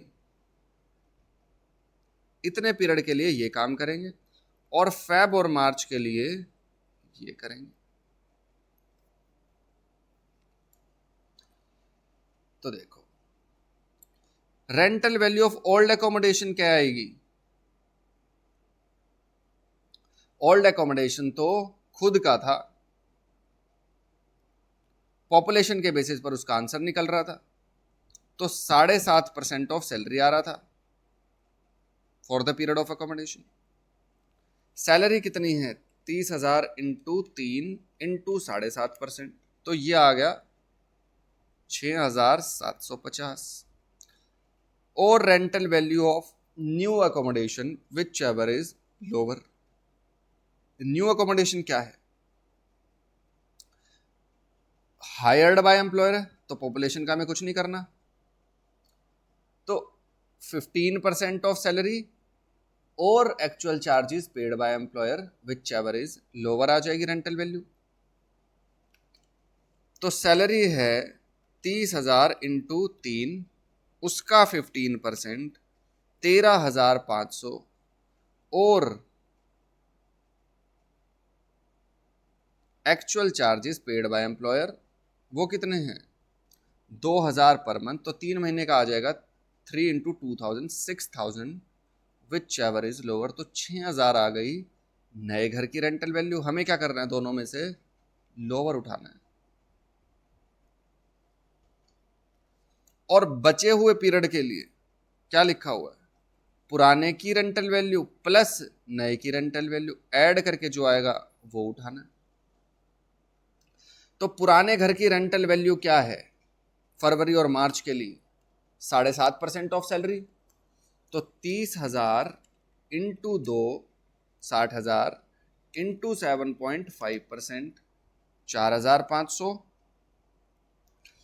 और नए घर की रेंटल वैल्यू वो कैसे निकलेगी? नए घर की रेंटल वैल्यू के लिए 30,000 इंटू 2 महीने 60,000 का 15% और एक्चुअल चार्जेस 2,000 पर मंथ 4,000 रुपये और 9,000 रुपये। 9,000 कैसे आया? 15% ऑफ सैलरी, सैलरी 60,000 उसका 15% 9,000 और 4,000 विच एवर इज लोअर। तो लोअर क्या आ जाएगा? 4,000। तो पहले 3 महीनों के लिए रेंटल वैल्यू ऑफ अकोमोडेशन आ जाएगी 6,000 और बचे हुए पीरियड के लिए आ जाएगी ओल्ड प्लस न्यू 8,500। तो रेंट फ्री अकोमोडेशन का टैक्सेबल अमाउंट निकालूं तो 15,750 जब मेरे पास सिर्फ एक घर था उसकी रेंटल वैल्यू। नया घर आने के बाद पुराना भी नहीं छोड़ा तो पहले 3 महीनों के लिए तो ओल्ड और new which ever is lower 6,000, balance period के लिए ओल्ड प्लस न्यू 8,500। तो ये मुझे ऐड करना है, कितना आ जाएगा? 15,750 plus 6,000 plus 8,500 30,250। Basic salary 3,60,000, dearness allowance 1,20,000 और ग्रॉस सैलरी 5,10,250। आंसर चेक कर लेते हैं। Gross salary 5,10,250। तो इसी के साथ हमारा रेंट फ्री अकोमोडेशन का परक्विजिट फिनिश हुआ। हम क्या पढ़ रहे हैं? ग्रॉस सैलरी निकालना सीख रहे हैं, उसमें से परक्विजिट्स का टैक्सेबल अमाउंट निकालना सीख रहे हैं। परक्विजिट्स की सेकंड क्लास हम पढ़ रहे हैं, those kinds of perquisites which are taxable in case of all employees. उसमें से फर्स्ट हम फिनिश कर चुके हैं रेंट फ्री अकोमोडेशन और concessional accommodation provided by employer. Second क्या आ रहा है? लाइफ इंश्योरेंस प्रीमियम और डेफर्ड एन्युटी प्रीमियम पेड और पेएबल बाय एम्प्लॉयर। कि अगर एम्प्लॉय के बिहाफ पर एम्प्लॉयर लाइफ इंश्योरेंस प्रीमियम या डेफर्ड एन्युटी प्रीमियम पे कर देगा तो क्या एम्प्लॉय की इनकम मानी जाएगी? क्या कह रहा है ये परक्विजिट? कि वैसे तो एम्प्लॉय अपनी लाइफ पर इंश्योरेंस फॉर एग्जांपल LIC या किसी और इंश्योरेंस कंपनी को पे करता है और उसे सेक्शन 80C में डिडक्शन भी मिल जाती है लाइफ इंश्योरेंस प्रीमियम की एम्प्लॉय को। अगर एम्प्लॉयर इस एम्प्लॉय के बिहाफ पर पे करे LIC को तो टैक्स ट्रीटमेंट क्या होगी? पॉइंट नंबर 1, क्या एम्प्लॉय की इनकम मानी जाएगी? पॉइंट नंबर 2, 80C की डिडक्शन का क्या होगा? क्या वो एम्प्लॉयर को मिलेगी या एम्प्लॉय को मिलेगी या किसी को नहीं मिलेगी? पढ़ते हैं। लाइफ इंश्योरेंस प्रीमियम और डेफर्ड एन्युटी प्रीमियम पेड और payable by employer for employee. Taxable amount कैसे निकलेगा? जो भी अमाउंट इनकर किया या पे किया एम्प्लॉयर ने for payment towards life insurance premium और डेफर्ड एन्युटी प्रीमियम, तो फिर वो टैक्सेबल अमाउंट आ जाएगा in the form of perquisites in the hands of employee. Important point पढ़ते हैं। Whenever life insurance premium is paid by employer और behalf of employee, then deduction shall be allowed to employee as per the provisions of section 80C। Life insurance premium की deduction section 80C में मिल जाती है। अगर employ directly pay करेगा तो भी उसे मिल जाएगी। एम्प्लॉयर एम्प्लॉय के बिहाफ पर लाइफ इंश्योरेंस का प्रीमियम पे कर रहा है तो एक बार एम्प्लॉय की सैलरी बन जाएगी और फिर एम्प्लॉय को डिडक्शन भी मिल जाएगी सेक्शन 80C में। अब कई बार आपको क्वेश्चन में मिलेगा कि एम्प्लॉयर ने स्टाफ ग्रुप इंश्योरेंस का प्रीमियम पे किया है, तो क्या वो एम्प्लॉय के हाथ में इनकम माना जाता है? स्टाफ ग्रुप इंश्योरेंस का मतलब क्या होता है? फॉर एग्जाम्पल, एम्प्लॉयर के कई सारे एम्प्लॉयज हैं, बहुत सारे एम्प्लॉयज काम करते होंगे एम्प्लॉयर के नीचे। तो कुछ लेबर लॉज इंडिया में ऐसे बने हुए हैं कि अगर फैक्ट्रीज में काम करने के दौरान एम्प्लॉयज को कुछ हो जाए, कोई मशीन में हाथ आ गया या मशीन में आने की वजह से मर गया या काम करते हुए किसी वजह से कुछ हो गया एक्सीडेंट, तो employer is mandatorily required to pay compensation to these employees. तो इसकी लायबिलिटी ना राइज हो जाए एम्प्लॉयर की, इसलिए वो क्या करता है, स्टाफ ग्रुप इंश्योरेंस ले लेता है। इस इंश्योरेंस स्कीम में क्या होता है कि एम्प्लॉयर पे करेगा प्रीमियम, और ये स्टाफ ग्रुप इंश्योरेंस स्कीम क्या कवर प्रोवाइड करती है कि इन केस कल को किसी एम्प्लॉय को कुछ हो गया और एम्प्लॉयर को कंपनसेशन देना पड़ेगा as per those labour laws, तो फिर वो पैसा ये इंश्योरेंस कंपनी एम्प्लॉयर को दे देगी ताकि वो कंपनसेशन की फॉर्म में इन्हें पे कर पाए। क्वेश्चन क्या है हमारे सामने कि स्टाफ ग्रुप इंश्योरेंस प्रीमियम देना, क्या ये एम्प्लॉय की इनकम मानी जानी चाहिए? Answer is no. Life insurance premium अगर एम्प्लॉयर पे कर रहा है तो वो एम्प्लॉय की इनकम मानी जानी चाहिए क्योंकि उसके बेनिफिट के लिए कर रहा है। स्टाफ ग्रुप इंश्योरेंस प्रीमियम अगर वो पे कर रहा है तो वो खुद के बेनिफिट के लिए कर रहा है। एम्प्लॉय को तो ईदर वेज उसे पैसा देना ही पड़ेगा, चाहे उसने इंश्योरेंस स्कीम ली हो या ना ली हो। तो staff group insurance schemes employer के खुद के फायदे के लिए हैं, तो वो एम्प्लॉय की income under the head salary या इनकम नहीं बन सकते। यही बात यहां लिखी है। It may be noted that premium paid for staff group insurance scheme या personal accident policy shall not be taxable in the hands of employee because these are for the benefit of employer।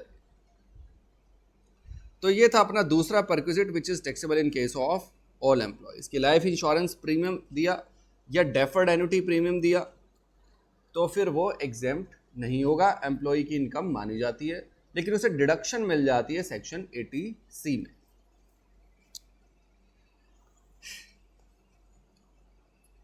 अब देखो, employer ने employee को loan दिया।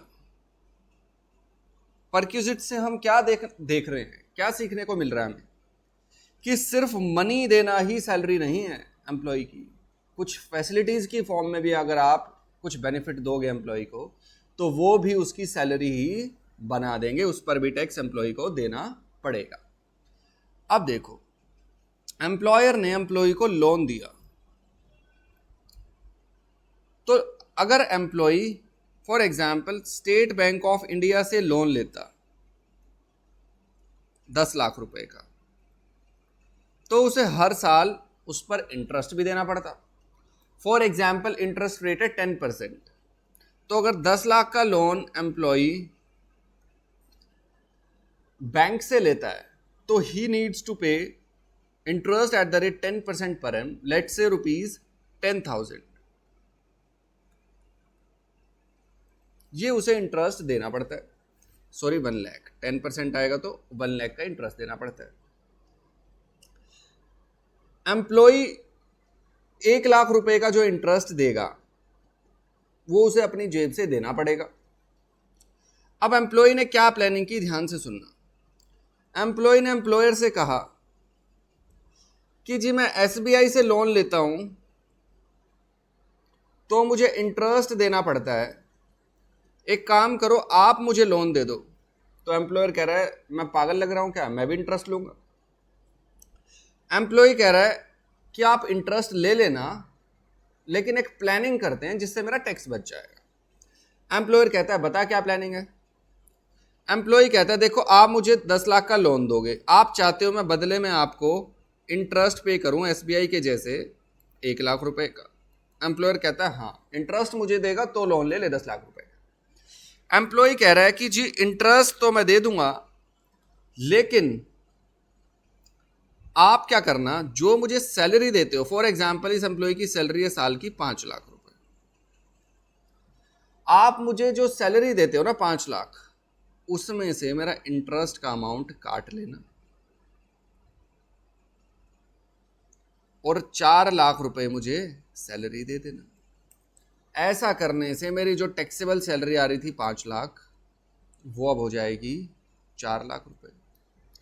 ऐसा करने से employ अपनी सैलरी कम करा पाया। भाई एसबीआई से लोन लेगा तो सैलरी आएगी 5 लाख रुपए, एम्प्लॉयर से इंटरेस्ट फ्री लोन ले लो कि मैं इंटरेस्ट नहीं दूंगा एम्प्लॉयर, हाँ सैलरी जो तू मुझे 5 लाख देता है उसके बदले 4 लाख दे दियो। एम्प्लॉयर कह रहा है ठीक है मुझे कोई दिक्कत नहीं। तो इस तरह की प्लानिंग को खत्म करने के लिए लॉ में क्या लिखा कि whenever an employer provides interest free loan to employee, तो हम एसबीआई के, भारत का सबसे बड़ा bank state Bank of India SBI है, तो इनकम टैक्स वालों ने भी एसबीआई का एग्जांपल ले लिया, एसबीआई लिख दिया लॉ में कि एसबीआई का जो इंटरेस्ट निकल के आएगा उतना इंटरेस्ट अगर एम्प्लॉयर चार्ज कर रहा है तो कोई बेनिफिट नहीं दे रहा। एसबीआई का इंटरेस्ट आता है 1 लाख रुपए और एम्प्लॉय इंटरेस्ट दे रहा है 0 रुपए, तो यानी एम्प्लॉयर एम्प्लॉय को 1 लाख रुपए का फायदा दे रहा है, तो हम एम्प्लॉय की इनकम ये 1 लाख रुपए मान लेंगे।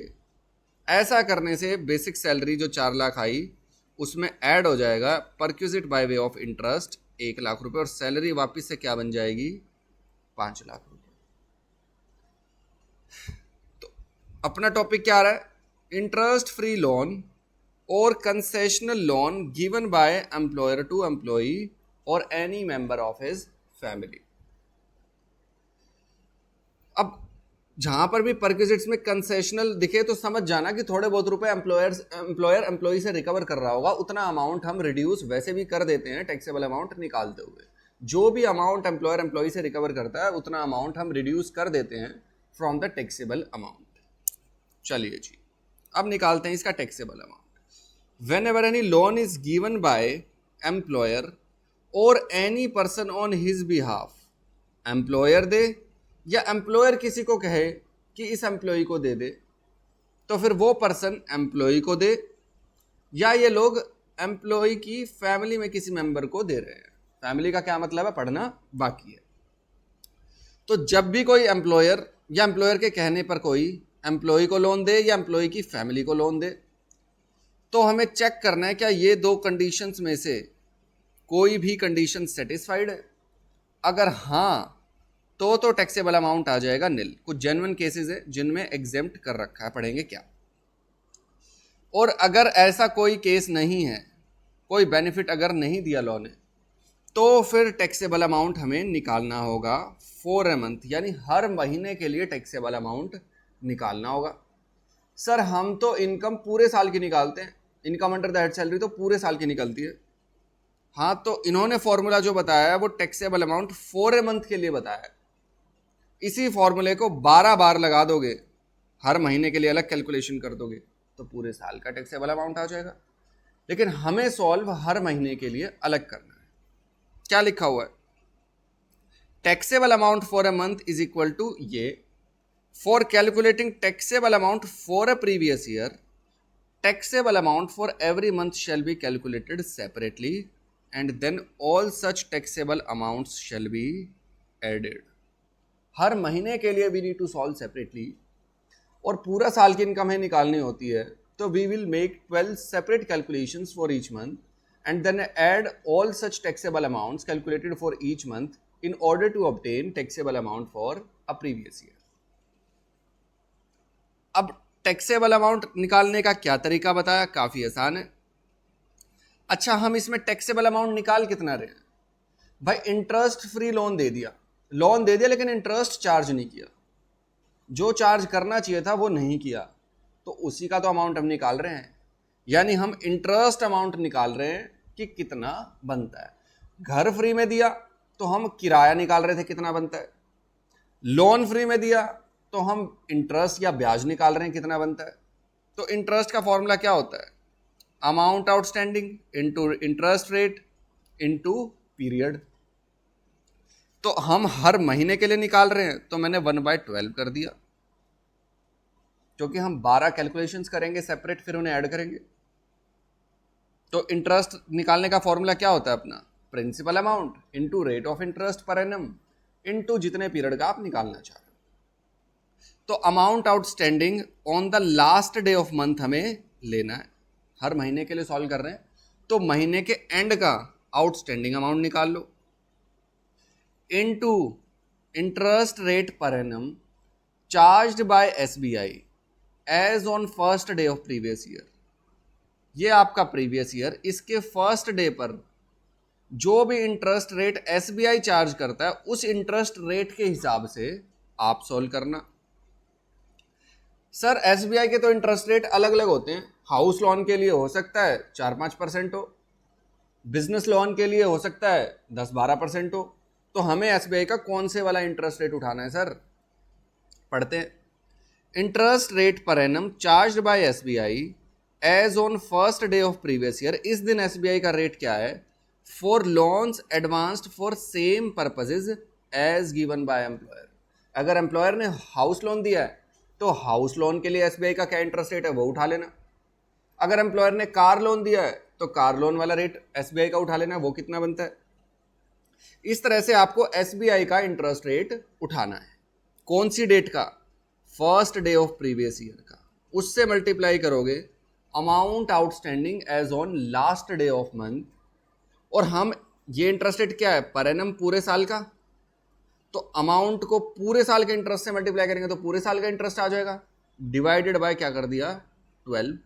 उससे एक महीने का इंटरेस्ट आ जाएगा। एक महीने का इंटरेस्ट आ जाएगा तो हमें क्या करना है? हमें तो पूरे साल का निकालना है। तो हर महीने के लिए हम कैलकुलेशंस करेंगे और फिर उन्हें ऐड कर देंगे so as to calculate taxable amount for a previous year. Question करेंगे तो सब समझ आ जाएगा। अच्छा, ये दो केस कौन से जहां पर टैक्सेबल अमाउंट नीलाने वाला है? पढ़ते हैं। चेक करना है if any of the following two conditions are satisfied. Number 1, the aggregate amount of such loans.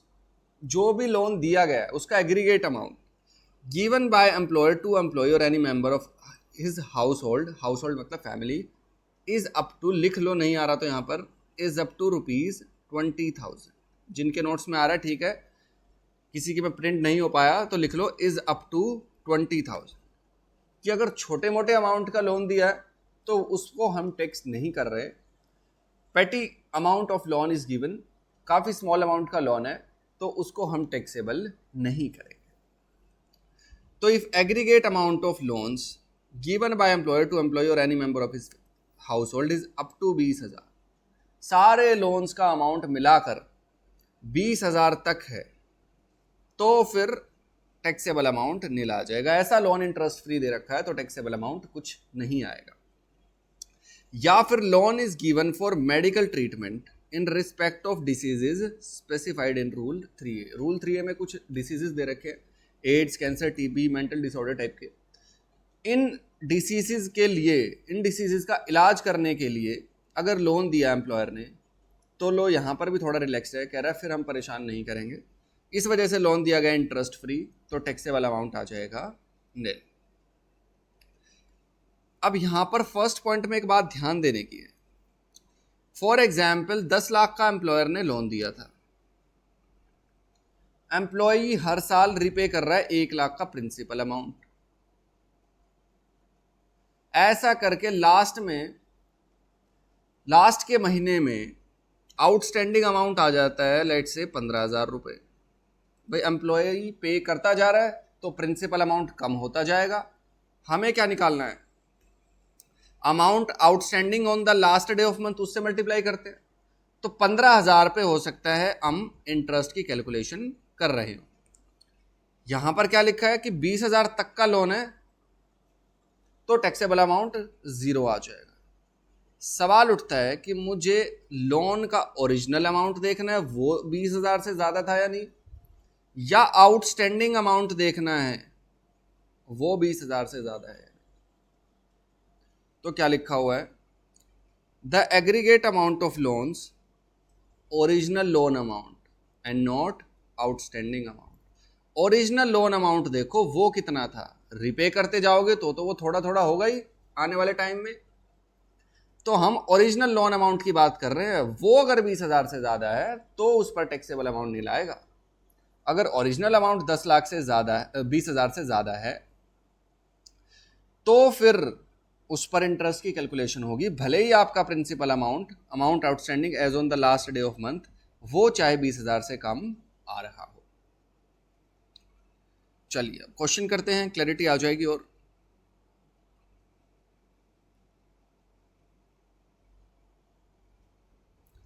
Mr. X is employed in ABC Limited and he has taken interest-free loan of rupees 3 lakh on 10th July 2020 for personal purpose for a period of 3 years। जैसे ही मुझे दिखेगी date मैं बना दूंगा timeline. Previous year 2021,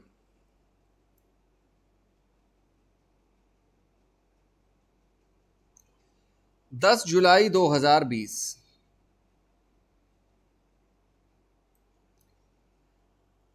employer ने employee को दिया loan 3 lakh रुपए का, इंटरेस्ट फ्री लोन है, एम्प्लॉयर को इंटरेस्ट चार्ज नहीं कर रहा, for a period of 3 years and the loan is to be repaid in monthly instalments of rupees 10,000। हर महीने एम्प्लॉय 10,000 रुपीज प्रिंसिपल अमाउंट का रिपे करेगा and repayment shall start with effect from 21 सितंबर 2020। हमें perquisite value निकालनी है, interest free loan का taxable amount निकालना है। तो कैसे निकलता है वो, ये है प्रीवियस ईयर 2021। प्रीवियस ईयर 2021 में इंटरेस्ट फ्री लोन का टैक्सेबल अमाउंट हर महीने के लिए अलग अलग सॉल्व करना है। तो अप्रैल से लेकर जून तक तो कोई लोन ही नहीं दिया गया, तो उसकी कैलकुलेशन करने का तो वो फायदा ही नहीं है। हाँ, जुलाई के लिए लोन, जुलाई में लोन दिया है, फिर अगस्त में भी चल रहा है, सितंबर, अक्टूबर, नवंबर, दिसंबर, जनवरी, फरवरी, मार्च, इन पीरियड्स में लोन चल रहा है, तो इन पीरियड्स का मुझे टैक्सेबल अमाउंट निकालना पड़ेगा। तो कैसे निकलता है टैक्सेबल अमाउंट,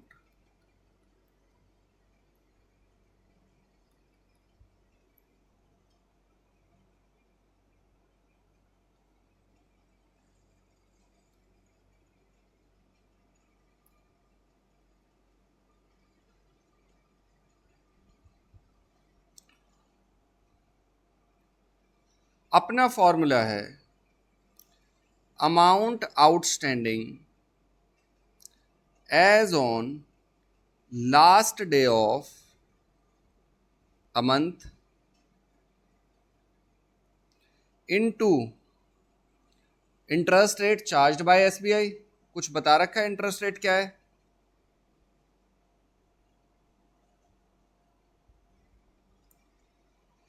बारह परसेंट का इंटरेस्ट रेट एग्जाम्पल ने लिया, यहां पर लिखा नहीं हुआ, चलो मैं 12% ले लेता हूं, इंटू 12% पर एनम, ये है interest rate charge by SBI as on first day of previous year, into 1/12, क्योंकि हमें हर महीने के लिए अलग सॉल्व करना है और इंटरेस्ट रेट तो पूरे साल का है। तो अप्रैल के लिए अलग कैलकुलेशन, मई, जून, जुलाई। अप्रैल में और जून में कोई अमाउंट आउटस्टैंडिंग नहीं है, तो टैक्सेबल अमाउंट आ जाएगा 0। जुलाई में लोन लिया तो जुलाई ऑनवर्ड्स कैलकुलेशन होगी, तो amount outstanding as on last day of July कितना आ रहा है भाई? 3 लाख रुपए का लोन लिया था, 10,000 हर महीने पे करना है, रीपेमेंट स्टार्ट होगी सितंबर में, तो जुलाई में तो 3 लाख ही आएगा, अगस्त में भी 3 लाख आएगा,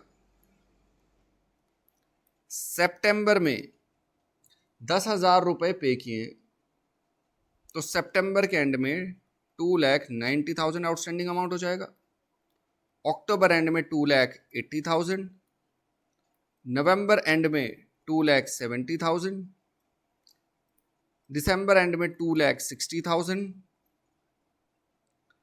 फिर जनवरी में 2,50,000, फरवरी में 2,40,000 और मार्च में 2,30,000। क्या ओरिजिनल लोन अमाउंट 20,000 तक है कि मैं इस पर टैक्सेबल अमाउंट नील निकाल दूं? नहीं। क्या क्वेश्चन ने कहीं बोला है कि उन डिसीजेस के लिए लोन दिया जा रहा है, उन डिसीजेस की ट्रीटमेंट के लिए? नहीं। तो हमें टैक्सेबल अमाउंट निकालना होगा।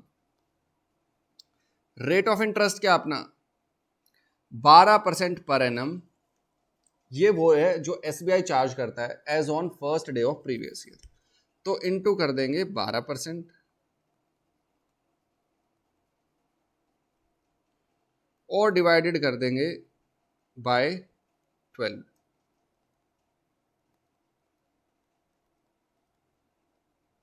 सब में यही आएगा।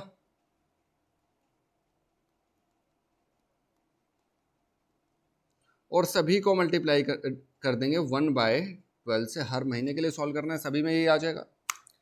तो जुलाई के लिए आ गया 3 लाख इंटू 12% डिवाइडेड बाय 12, 3,000, ये भी 3,000, 2,900, 2,800, 2,700, 2,600, 2,500, 2,400, 2,300, ये आ जाएगा मेरा टोटल टैक्सेबल अमाउंट। ऐड करें तो 3,000 plus 3,000 plus 2,900 plus 2,800 plus 2,700 plus 2,600 plus 2,500 plus 2,400 plus 2,300, 24,200 is my taxable amount for the previous year. Answer check कर लेते हैं। चलिए, तो हमें क्या करना है इस क्वेश्चन में? हमेशा ये ध्यान रखना है कि एक तो हर महीने के लिए कैलकुलेशन अलग अलग होगी। फॉर्मूला क्या है? Amount outstanding as on the last day of month लेना है। कई बार आप ये कंफ्यूजन क्रिएट करोगे कि ओरिजिनल अमाउंट से ही मल्टीप्लाई करते जाओगे, जबकि हमें क्या करना है? Last day of a month का जो आउटस्टैंडिंग अमाउंट है उससे मल्टीप्लाई करना है। रेट ऑफ इंटरेस्ट क्या लेना है? जो भी एसबीआई का रेट है as on first day of previous year for the loans given for same purposes as given by employer, into करना है 1/12 because we are calculating for each month separately. चलिए, अब देखो, अगर लोन दिया जाता है इन डिसीजेज की ट्रीटमेंट के लिए, फॉर एग्जाम्पल कैंसर की ट्रीटमेंट के लिए एम्प्लॉयर ने इंटरेस्ट फ्री लोन दे दिया, तो टैक्सेबल अमाउंट रहेगा निल।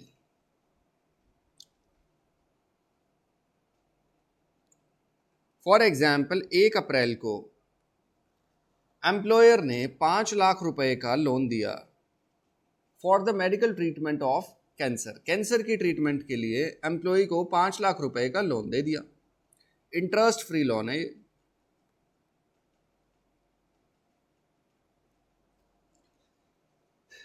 एसबीआई का रेट है लेट्स से 10% पर एनम। मान के चलो साल के दौरान कोई रीपेमेंट एम्प्लॉई नहीं कर रहा, पूरे साल का आउटस्टैंडिंग अमाउंट 5 लाख ही है, तो पूरे साल का अगर मैं इंटरेस्ट निकालूंगा तो 5 लाख का 10% आ जाएगा 50,000 रुपये। अच्छा, इस एम्प्लॉय ने क्या कर रखा था, एक मेडिकल इंश्योरेंस स्कीम ले रखी थी।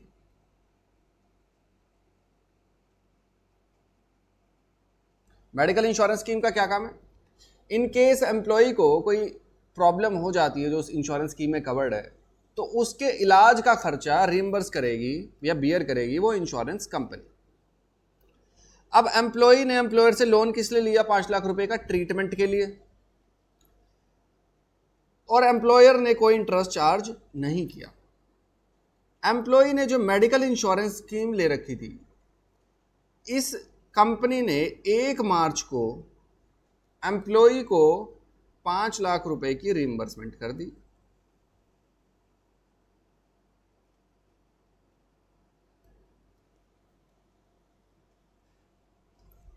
तो 5 लाख रुपए जब रिइंबर्समेंट हो गए तो एम्प्लॉयर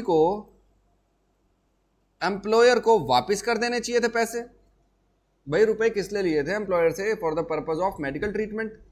अब इंश्योरेंस कंपनी से आपको बेनिफिट मिल गया, पैसे मिल गए, तो अब आपका लोन का आउटस्टैंडिंग अमाउंट नहीं होना चाहिए।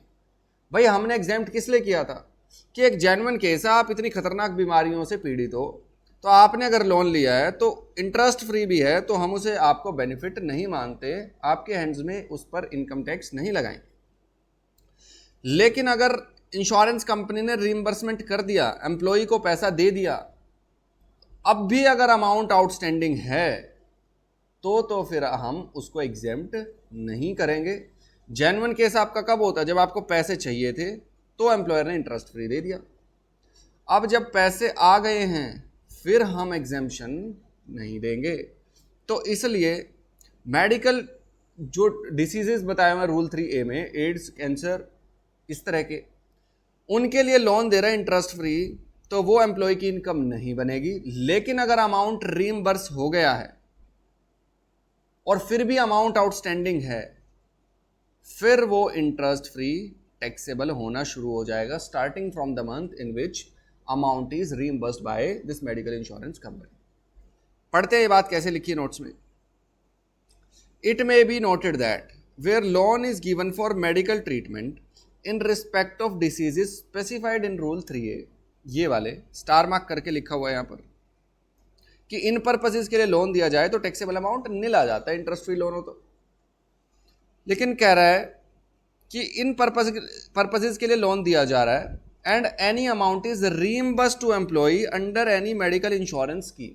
एम्प्लॉय को कुछ रुपए रीइंबर्समेंट हुए, एम्प्लॉयर्स ने उसने लोन ले रखा था, अब मेडिकल इंश्योरेंस कंपनी ने भी पैसे दे दिए।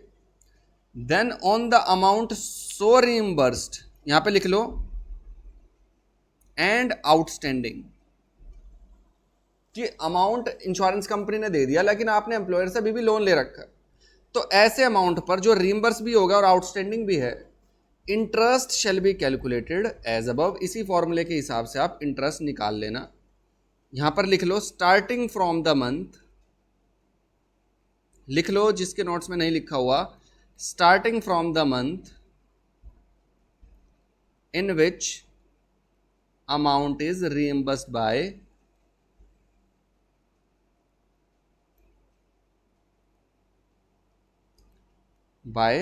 Medical insurance company and will be taxable under the head salary. तो क्या लिखा है कि इन पर्पसेस के लिए, ट्रीटमेंट के लिए, इन डिसीजेस की ट्रीटमेंट के लिए लोन दिया जाए, चाहे वो इंटरेस्ट फ्री हो, टैक्सेबल अमाउंट आता है नील।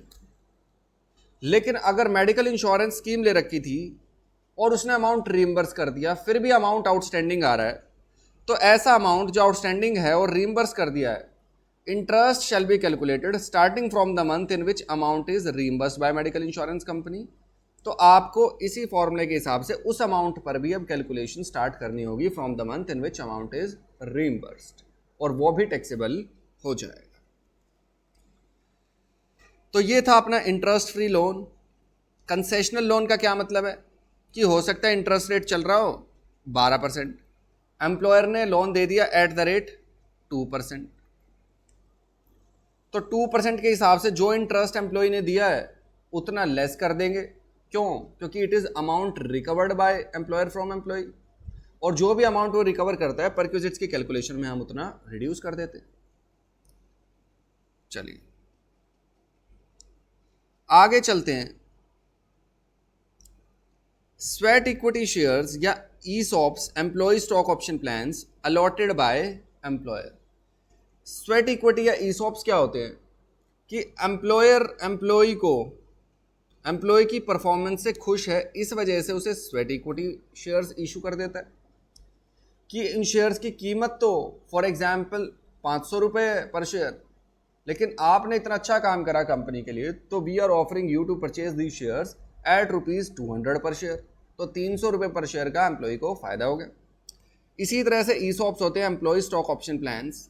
ये उन्हें दिए जाते हैं जिन्हें कंपनी रिटेन करना चाहती है कि ये एम्प्लॉयज़ हमें छोड़ के ना चले जाएं, इसलिए उनको लालच देती है कंपनी कि अगर आप 3 साल फॉर एग्जांपल हमारे यहाँ काम करोगे तो हम आपको शेयर जिसकी कीमत हो सकता है 500 रुपये हो जाए, हम आज ये एग्रीमेंट कर रहे हैं कि हम आपको 200 रुपये में वो शेयर दे देंगे आज से 3 साल बाद।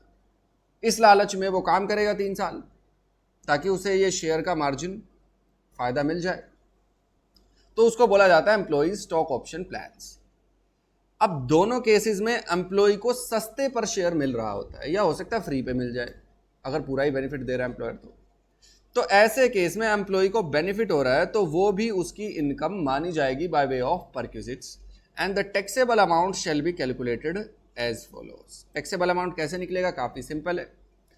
शेयर की या सिक्योरिटी की जो भी वैल्यू थी on the date of exercising option, जिस दिन एम्प्लॉई वो ऑप्शन एक्सरसाइज करेगा कि हाँ मैं ये शेयर खरीद रहा हूं, उस दिन की जो भी मार्केट वैल्यू चल रही होगी उसमें से लेस कर देंगे जो भी अमाउंट एम्प्लॉय ने पे किया, तो क्या आ जाएगा अपना टैक्सेबल अमाउंट। तो टैक्सेबल अमाउंट कैसे निकलेगा कि जो भी सिक्योरिटीज जिस दिन आपने ऑप्शन एक्सरसाइज किया है कि हाँ मुझे एग्रीमेंट मंजूर है कि मैं ये शेयर्स 3 साल बाद खरीद लूंगा, तो डेट ऑफ एक्सरसाइजिंग ऑप्शन वाले दिन जो भी उन शेयर्स की फेयर मार्केट वैल्यू चल रही है उसमें से लेस कर देंगे amount paid by employ. For example share की कीमत चल रही थी 500 रुपये, एम्प्लॉयर ने दिए 300 रुपये, तो टैक्सेबल अमाउंट आ जाएगा 200 रुपये। कैपिटल गेन्स के चैप्टर में आपको बताया था कि स्वेट इक्विटी और ESOPs की cost of acquisition amount paid by employ नहीं ली जाती। क्या ली जाती है? FMV of such securities on the date of exercising option. वहां पर उस चीज का लॉजिक दे दिया था कि ऐसा क्यों है। अब FMV of such securities on the date of exercising option ये कैसे निकलेगी? वैसे तो एग्जाम में क्वेश्चन में दी हुई होगी, लेकिन रिसेंटली आपके एग्जाम्स में इंस्टीट्यूट कुछ ऊट पटांग क्वेश्चंस भी पूछ रहा है, FMV के ऊपर भी क्वेश्चन आने लगे, तो इसलिए मैं नहीं चाहता कि कोई भी स्कोप बचे, तो ये भी मैं आपको बता रहा हूँ कि FMV कैसे निकलेगी ऐसे केस में। FMV of such securities on the date of exercising option ये कैसे निकलेगी? तो इसके लिए जो लॉ में तरीका बताया ध्यान से सुनना कि अगर सिक्योरिटीज लिस्टेड हैं किसी रिकॉग्नाइज्ड स्टॉक एक्सचेंज पर on the date of exercising option, date of exercising option वाले दिन की निकालनी है हमें, अगर उस दिन सिक्योरिटीज लिस्टेड हैं स्टॉक एक्सचेंज पर, यस, तो हम स्टॉक एक्सचेंज पर जो प्राइस चल रहा होगा वो लेके चलेंगे, रफली बात कर रहा हूं भी। और अगर स्टॉक एक्सचेंज पर लिस्टेड नहीं है तो स्टॉक एक्सचेंज से तो प्राइस पता नहीं लग सकता, फिर हम मर्चेंट बैंकर से वैल्यू निकलवाएंगे। मर्चेंट बैंकर्स वैल्यूएशन का काम करते हैं, तो मर्चेंट बैंकर से हम उन सिक्योरिटीज की वैल्यू निकलवाएंगे और वो जो वैल्यू निकालेगा उसे हम बोल देंगे FMV, फेयर मार्केट वैल्यू। तो चेक करना है क्या लिस्टेड है या नहीं on the date of exercising option, उस दिन लिस्टेड है या नहीं। अगर लिस्टेड है यस, तो चेक कर लो कि लिस्टेड तो है, उस दिन कोई ट्रेडिंग भी हुई है या नहीं उन शेयर्स की। For example date of exercising option हो सकता है संडे हो, संडे पब्लिक हॉलीडे, उस दिन कोई ट्रेडिंग नहीं होती, या हो सकता है वैसे भी उस शेयर में उस दिन कोई ट्रेडिंग नहीं हुई। अगर कोई ट्रेडिंग हुई है उस दिन, डेट ऑफ एक्सरसाइजिंग ऑप्शन वाले दिन ट्रेडिंग अगर हुई है, तो FMV आ जाएगी उस डेट को, जिस दिन ट्रेडिंग हुई है उस डेट का ओपनिंग प्राइस कि मार्केट खुलते ही प्राइस क्या था, और क्लोजिंग प्राइस मार्केट बंद होते टाइम प्राइस क्या था, ये दोनों ऐड करके डिवाइडेड बाय 2। यहाँ पर डिवाइड का साइन बना लो, डिनोमिनेटर में 2 है ये, तो opening price plus closing price divided by 2, ये क्या आ जाएगी FMV। भाई जिस दिन ट्रेडिंग हुई है उस दिन तो प्राइस बदलता रहा होगा पूरे दिन, मार्केट खुला होगा तब कुछ और प्राइस होगा, कभी बढ़ता रहा होगा कभी घटता रहा होगा, शाम को हो सकता है कुछ और प्राइस आए। तो लो क्या कह रहा है कि ऐसे केस में फिर क्या करना, opening price plus closing price divided by 2, average price ले लेना। और अगर उस दिन कोई ट्रेडिंग नहीं हुई, डेट ऑफ एक्सरसाइजिंग ऑप्शन वाले दिन कोई ट्रेडिंग नहीं हुई, तो जब उस दिन ट्रेडिंग ही नहीं हुई तो उस दिन का प्राइस ही नहीं होगा, तो फिर क्या करेंगे।